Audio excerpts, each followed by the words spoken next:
Então, pessoal, nesse vídeo eu vou discutir por que usar radiano. Para isso, dá uma olhadinha no vídeo sobre ângulo que eu postei e o vídeo sobre velocidade angular. Vamos lá. Tem que lembrar, que eu tenho um círculo. Qual o tamanho dessa trajetória? Como calculo, Lembrando, é 2π vezes o raio da trajetória. É o tamanho dessa trajetória inteira, do círculo inteiro, Se o raio for 5 metros, por exemplo, eu vou multiplicar 2π vezes 5 e eu vou ter 10 vezes π metros, que é o tamanho desse círculo inteiro aí. Agora, eu posso aproximar para 31,4 metros, ou 31,41 metros, depende da precisão que você quer. Por quê? Porque, na verdade, o π é diferente de 3,14. Ele é um número que fica entre 3,14 e 3,15. Ele não é ele é um número irracional que fica entre esses dois números, mas eu posso aproximar o valor dele para 3,14 ou 3,1415, dependendo do quanto que eu preciso de precisão das minhas contas. Eu chego nesse resultado para o círculo. E agora eu vou fazer outra pergunta, e se queremos apenas o valor de uma fatia desse círculo, de uma parte desse círculo, uma proporção dele. Vou dizer, por exemplo, um quarto de círculo, que nem o exemplo do vídeo anterior. Vamos pegar ali. Então, é um ângulo reto que define um quarto de círculo. Então, aí é só pegar, então, o tamanho total desse círculo anterior, que tem o mesmo raio, e dividir por 4. Correto? Então, vou representar esse tamanho menor por ΔS', que então é pegar o ΔS todo, que é o círculo completo, e dividir por 4. Então, mas o círculo, o tamanho dele é 2πr. Então, vamos substituir. 2πr dividido por 4. Cancela, cancela. Aí eu vou ter π sobre 2 vezes r. Agora, aplicando o mesmo problema anterior, o raio de 5 metros, eu vou ter que o tamanho total do círculo é 10π metros, ou aproximadamente 31,4 metros. Quanto é que é essa? 1/4.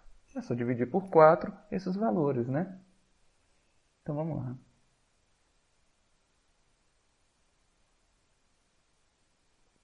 Então, 5 dividido por 2 vezes π metros, ou, vamos lá usar o calculador rapidinho,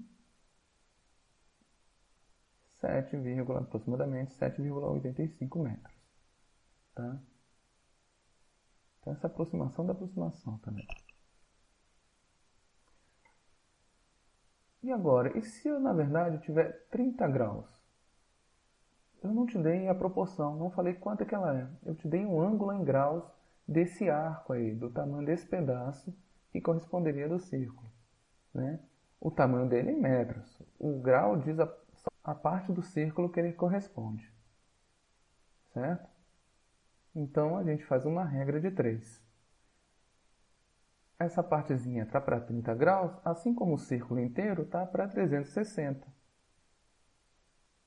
E a gente faz essa regrinha de 3 aí, e passa o ΔS para o outro lado, que é 2πr,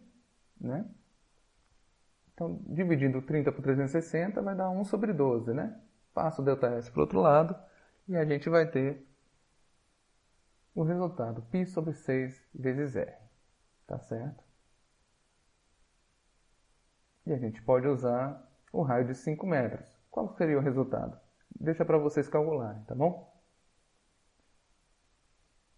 Agora, vamos lá. Por que usar radiano? Tá certo? É esse que é o nosso problema. Bom, eu usei graus.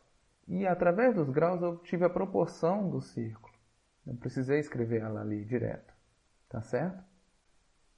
O arco está para o θ, a variação do ângulo, assim como o círculo inteiro vai estar para 360 graus, ou 400 graus, ou 2π radianos. Depende da unidade de medida que você está escolhendo. Correto?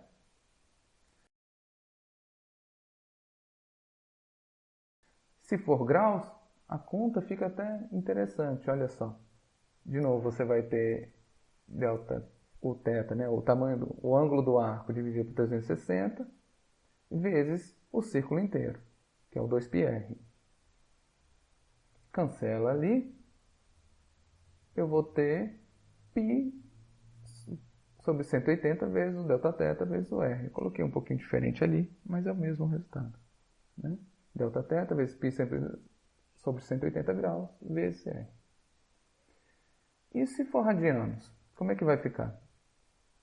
Né? Em vez de 360, né? Agora a gente vai colocar 2π embaixo, 2π radianos, que a gente quer a unidade em radianos, né? E esse ângulo em cima tem que estar a unidade em radianos também, tá certo? E aí, eu inverti as cores, né? Para poder diferenciar. Então, vamos calcular 2π vezes r, cancela 2π com 2π. Olha como ficou interessante. Você vai ter θ sobre 1 radiano vezes r. Só que aí não escreve esse 1 radiano. Qualquer número dividido por 1 é ele mesmo. Então, deixa do jeito que está. Fica mais simples a conta e fica mais direta essa relação entre o raio do círculo, o ângulo e o tamanho do círculo. Então agora vamos imaginar um carro, né, fazendo essa curva num determinado tempo. Tá certo? E esse ângulo aí. Pode ser um ângulo reto, pode ser qualquer 30 graus, 120, o que for. Se o ângulo, né, essa variação do ângulo estiver em radianos, eu posso escrever dessa maneira que está aí. Né? Esse arco vai ser igual o ângulo vezes o R. Se eu dividir pelo tempo dos dois lados da minha equação, né, eu vou ter espaço sobre tempo, que é a velocidade linear, e ângulo sobre tempo, que é a minha velocidade angular.